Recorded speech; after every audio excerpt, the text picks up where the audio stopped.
Tag TV US Canada brings you news and views from White House and State Department's press briefing.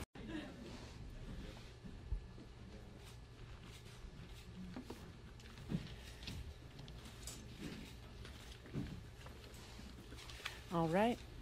Well, good morning, everyone. Good morning. We're missing Whip Steve Scalise this morning. He had a pre-planned surgery. We wish him a speedy recovery. But today is tax day, and the AP had their list of the top 10 things to know about today. We're here to highlight one that didn't make the list, but that's tax day. And for families all across America, it's a day filled with a lot of anxiety and frustration as they're either sorting through the paperwork necessary to file their taxes, or they had to pay extra money to hire an expert or a software program to help them with their taxes. The good news is, after today, everyone can breathe a sigh of relief because this is the last time they will file using the outdated code. Next year, the Americans will be able to file their taxes with a simpler form. Next year, you won't have to tell the IRS whether or not you have health care because we repealed the individual mandate. Next year, families will be able to take advantage of an expanded child tax credit. Next year, everyone will see a standard deduction doubling. And most importantly, next year, for that typical family of four making $74,000 in America, they will have $2,059 in a tax cut. We are implementing a 21st century tax code, and that gives everyone a reason to celebrate. As I've long said, this is about real people. This is about families, moms and dads, small business owners, people from all walks of life. That is the face of tax reform. And later today, we'll be doing a roundtable highlighting some of those faces of tax reform, including Deborah Sawyer, who runs a number of sports clips. And because of tax reform, she's giving 18 team members raises, hiring more employees, building more locations. This week, we're also advancing legislation to safeguard taxpayer information, protect people from identity fraud and theft, rebuild trust at the IRS. We're taking steps to make sure this agency improves and becomes an agency that puts customer service first. So I'm especially pleased today to have the chairman of the Ways and Means Committee, Kevin Brady, with us. He's the one who has led this effort from the beginning to the end to end a broken tax code. Thank you, Chairman, for being here. Thank you, Kathy.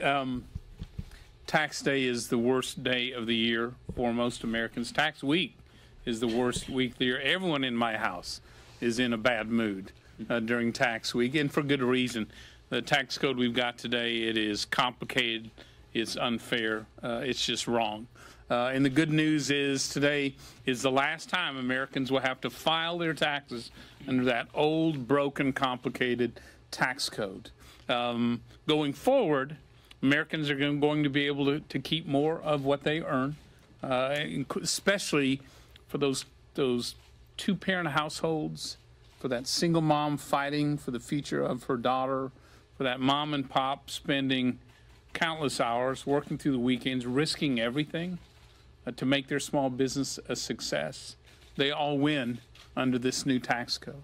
And clearly America's back.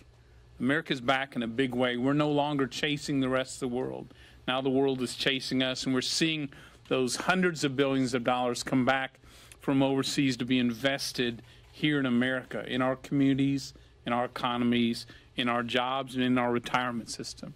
And starting next year, nearly 9 out of 10 Americans will be able to file their taxes using a simple postcard-style system. So they have more time to spend with their family and less time trying to collect the receipts and keep all the complicated forms that are required to address the old tax code that we're filing under today. Final point. Congress this week, the House this week, will undertake the first major reform of the IRS in more than 2 decades. A new tax code really demands a new tax collector. And Republicans and Democrats together are launching reforms that create a taxpayer-first IRS. Our goal is to redesign, refocus, and rein in the IRS. Redesign the IRS by insisting they bring back to Congress a comprehensive restructuring of the organization to focus on customer service, making sure there's truly an independent appeals process that puts taxpayers on the same level as the IRS so disputes can be handled more affordably, more fairly, and more quickly. And insisting that the IRS do far more to modernize, to protect our personal taxpayer information, something that frankly today they fail at in a major way.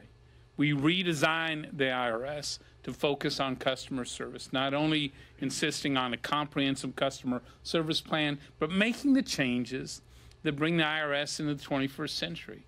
You know, we shouldn't have to use fax machines and outdated technology that our kids wouldn't recognize in order to deal with and get fair customer service out of the IRS. And then we rein in the abuses of the IRS by making sure they can no longer seize your assets or those of your small business without due process. And that they can't do things like, when you're being audited, just contacting your neighbors, your coworkers, your customers and clients in a way to pressure you to resolve that audit. So we really create fairness and a higher level of service for taxpayers. This was done over the past 2.5 years through a number of hearings and roundtables in the Ways and Means Committee. This is a bipartisan effort led by Lynn Jenkins of Kansas and John Lewis of Georgia, and reflects work done by more than a dozen members of the House. So today is about a day to celebrate a new tax code going forward and the work to develop a new IRS going forward as well. And final point, I want to thank our leadership, Speaker Ryan, Leader McCarthy, Kathy McMorris Rogers, our conference chair, and our whip Steve Scalise for the remarkable work they've done to make sure Americans have a new fair tax code. It wouldn't have happened but for their remarkable work, and for that I'm very grateful. Thank you. I want to start by thanking Kevin Brady. Through this entire journey of changing our tax code, it took 3 decades. But his leadership, his willingness to listen to all sides of the aisle, and his calmness was a really steady hand to make this happen. And I want to thank you for all that work. Like all the families across America, my family spent the last couple weeks working on their taxes. This is a frustrating day. But as Kevin Brady said, we will not have to face this day again. It's going to be much simpler, easier, and the combination of what we've seen from the passage of that bill, the millions of bonuses. We've watched maternity leave get extended. We've watched the minimum raise of the payment to individuals go up. But what's even interesting beyond what people thought would be, we've watched in more than 30 states their electrical bill go down because of the tax cut. And then we look at the studies. Do you realize we doubled the growth of what was under the last administration? And it's projected to continue to go. The only thing that Americans fear more than working on their taxes is having the IRS call them, or that you have to call them to try to get an answer, or God forbid, they knock on your door. Well, today, we're continuing to keep our promise. That, too, is all going to change. We have 13 bills on the floor. The IRS should be customer friendly, but it also should be secure with our data. Do you realize just in January and February, 75 companies had their data stolen? That's a 60% increase according to the IRS just from last year. So you're going to watch on the floor today and tomorrow. We're going to pass these bills on a bipartisan basis. Again, the leadership of Kevin Brady. We're going to make the IRS customer friendly. We're going to protect the rights of the individual so you're not fearful. And we're going to have the IRS actually answer the question in a manner that you can deal with. And more importantly, we're going to make sure your data is safe. This continues on the agenda that we promised to the American public and we're showing that we're getting it done. I yield back. You know, I want to join Kevin in thanking the other Kevin. Good, strong first name. Isn't it that? Yeah, it's a great name. You know, Kevin Brady and I, we sat next to each other for 14 years, I think, seatmates in the Ways and Means Committee, always working toward tax reform. And I just want to thank you for your leadership on this issue. It's been tremendous. This is such good news. It's good news for the American economy. It's good news for workers. It's good news for families. Recently, one of my former employers, McDonald's, announced that because of tax reform, it is going to invest more in tuition assistance for its workers. Just one more example. I remember when I worked there, I was in high school trying to save up. With a program like this, students can worry less about racking up so much debt, and they can stay on top of their expenses better because of tax reform. This sets up people for a good job. It sets up people for a good start in their career. This is the kind of real, lasting difference that tax reform is making in people's lives. Tax day is just yet one other example. Tax day typically brings out the biggest worries. You just heard about them. Paying for childcare, living paycheck to paycheck, all the anxiety that is involved in the paperwork. The trade-offs are everywhere. But this is the last tax day under the old code. All of it will become easier. Almost 9 out of 10 families get to use something like this. That is impressive. Instead of a system riddled with loopholes for the well-connected, you have one that lowers tax rates for everyone at every income level. You have a bigger child tax credit. You have nearly a doubled standard deduction.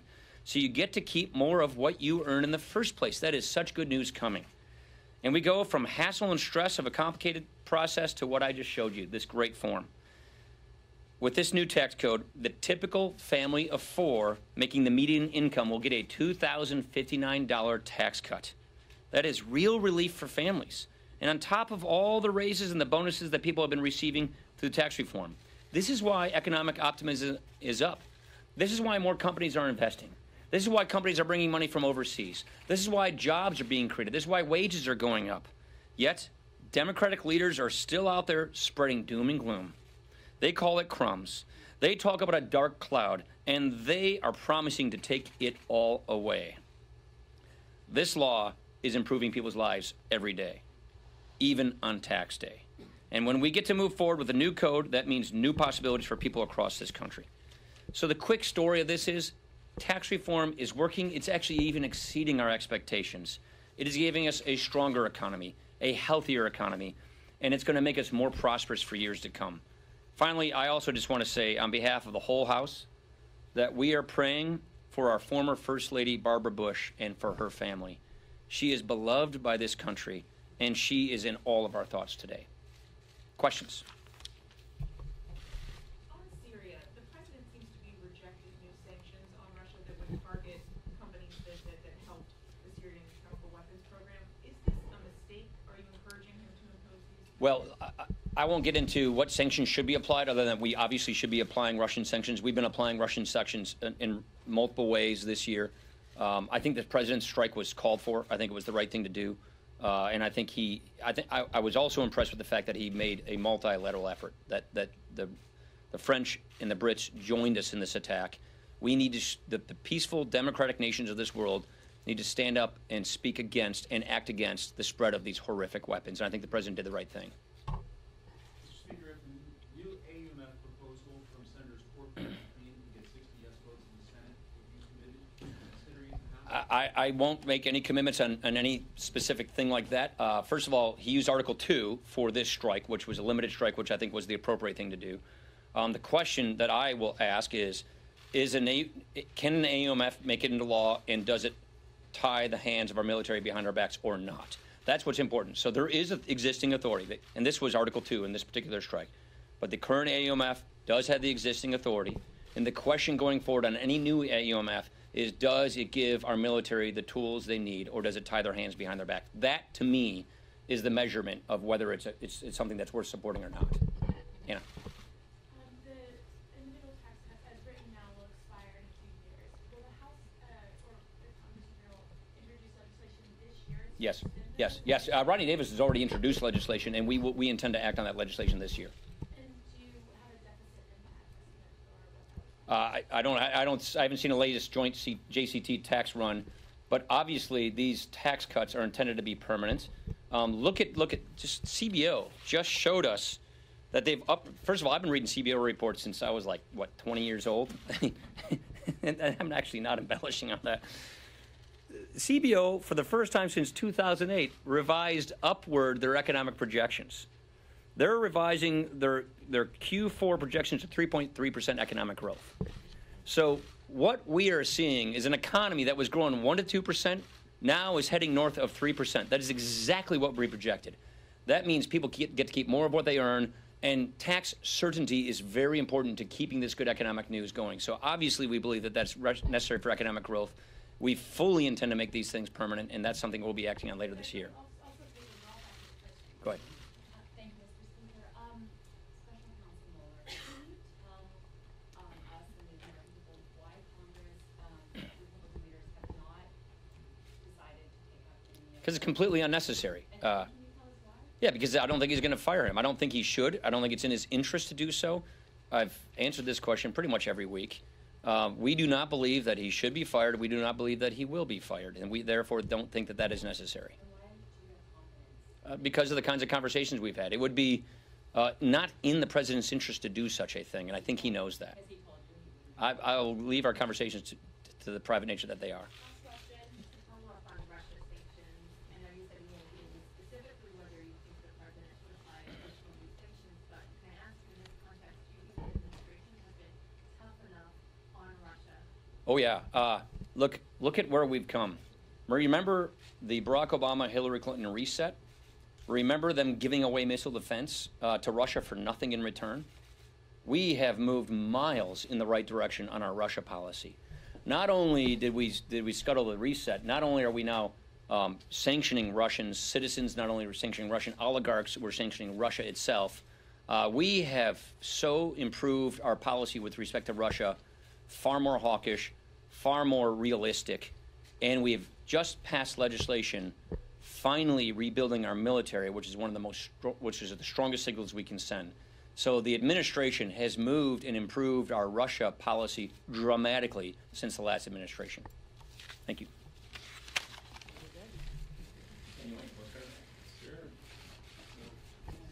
TAG TV US Canada brings you news and views from White House and State Department's press briefing.